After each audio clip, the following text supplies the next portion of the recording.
Hi friends, నేను movie Raja. Young director Maruthi victory Venkatesh combination లో తెరకెక్కుతున్న తాజా చిత్రం బాబు బంగారం. ఒక్క పాట మినహా షూటింగ్ పూర్తి చేసుకున్న ఈ సినిమాలో వెంకీ సరసన నయనతార హీరోయిన్ గా నటిస్తోంది. ఫ్యామిలీ అండ్ కామెడీ ఎంటర్టైనర్ గా రూపొందుతున్న ఈ సినిమాపై గత కొన్నాళ్ళ నుంచి ఓ రూమర్ చక్కర్లు కొడుతోంది.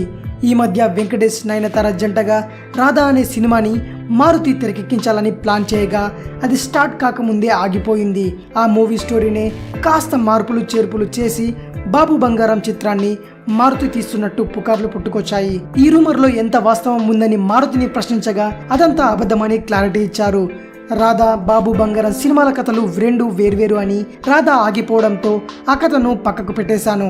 ఆ తర్వాత నాకు వచ్చిన ఓ ఆలోచనగా బాబు బంగారం చిత్రం కథను తయారు చేశాను అని మారుతి స్పష్టం చేశారు. కాగా రాధాకృష్ణ నిర్మిస్తున్న ఈ సినిమాని ఈ నెల 29వ తేదీన విడుదల చేయడానికి చిత్ర యూనిట్ సన్నాహాలు జరుపుతున్నాయి. ఇదే విషయం. మరిన్ని మూవీ న్యూస్ కోసం రిమిక్స్ కింగ్ ఛానల్ని సబ్స్క్రైబ్ చేయండి. Thanks for watching. బాయ్.